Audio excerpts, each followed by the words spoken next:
तो जैसा कि आप देख रहे हैं श्री कृष्ण जन्म विधि शुरू हो चुकी है। तो हमने कृष्ण जी को खीरे में रखा और खीरे को हमने सिक्के से 1 रुपए के सिक्के से थोड़ा सा कट किया। फिर खीरे को खोल रहे हैं तो खीरे को हमने काटा था बीज से और उसको काटने के बाद उसके अंदर का बीजा वगैरह निकाल के फिर उसमें खीरे के अंदर कृष्ण जी को रख के फिर कलावे से बांध के साफ चुनरी से उनको ढककर छुपा कर रखा था हमने। अब उनका जन्म हो रहा है।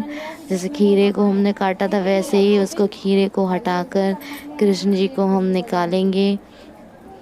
और आप देख रहे हैं कृष्ण जी को हमने निकाल लिया है। अब उन्हें हम थाली में एक नहाएंगे।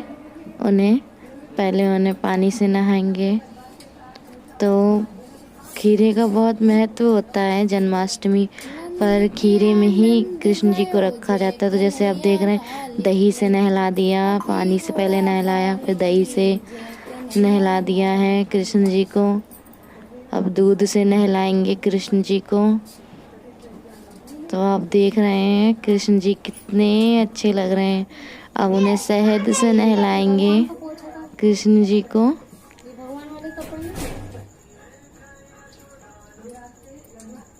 बहुत ज़रूरी होती हैं ये सारी चीज़ें। वैसे फिर से दूध से नहला दिया उन्हें।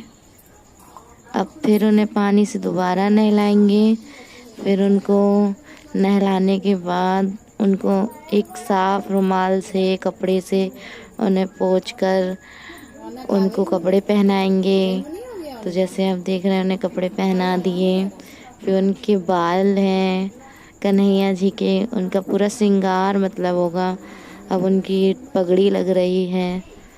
अब उन्हें मैंने सिंहासन पे बैठाने की तैयारी हो रही है। और जैसे उनका आसन था वो सब रख दिया है। कृष्ण जी भी अपने आसन पे विराजमान हो गए। जैसा आप देख रहे हैं कि मैंने उनको कुछ खिलाया तो वो था शहद। तो उनका मुंह झूठा कराया शहद से, उन्हें माला पहना दी, फूल माला। अब आरती की तैयारी हो रही है। अगरबत्ती वगैरह सब मैंने जला के रख दिया है। सब अब मैं टीका घूर रही हूँ। और टीके को अब मैं कृष्ण जी को टीका लगाऊंगी। हल्दी, चंदन, रोरी, चावल सब उन्हें अर्पित करके फिर उनकी आरती की तैयारी करेंगे। आरती की सब वैसे तैयारी हो गई है, बस आरती ही करनी है। अब ये मैंने एक दिया अलग से जला कर रख दिया है। ये एक जोत है, ये रात भर जलेगी। अब हम आरती कपूर से करेंगे, लौंग कपूर से करेंगे आरती। अब मैं आरती शुरू कर दी है। तो आप सब सुनिए कृष्ण जी की आरती।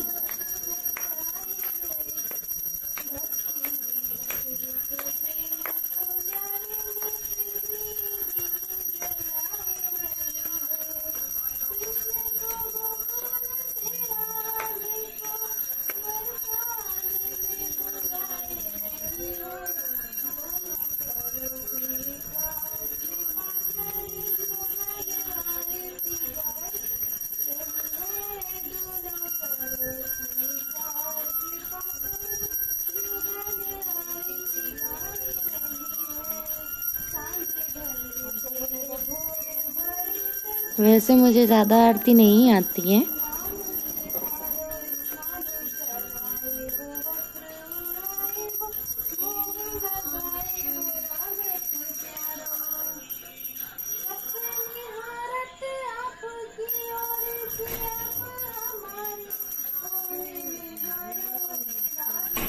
लेकिन मुझे जितनी आरती आती है उतनी ही सही।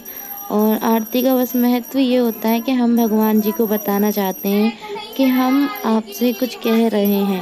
आप हमारी प्रार्थना को समझें कि हम आपसे क्या कह रहे हैं। आप उठें, हमारी भक्ति भाव को समझें। तो भक्त के लिए तो इतना ही बहुत है, जितना उसे आता है वही सही, जितना हमें आता है। ज़रूरी नहीं है कि हम वो करें जो हमें आता ही नहीं है। तो आप देख रहे हैं लड्डू गोपाल कितने सुंदर लग रहे हैं। और जो मैंने अपनी वीडियो में बताया था कि मैं झूला बना रही हूँ, वो झूला यही है कितना सुंदर लग रहा है। स्टील का बड़ा वाला टिफिन दे। अब तो मुरली की मधुर सुना दो ना। स्टील का बड़ा टिफिन दे। ओ कान्हा अब तो मुरली की मधुर सुना दो ना। मैं हूँ तेरी प्रेम दीवानी, मुझको तू पहचान। अरे यार स्टील का बड़ा टिफिन नहीं है? माने कहाँ रखा है टिफिन में बड़े? Happy Janmashtami, happy birthday Kanha.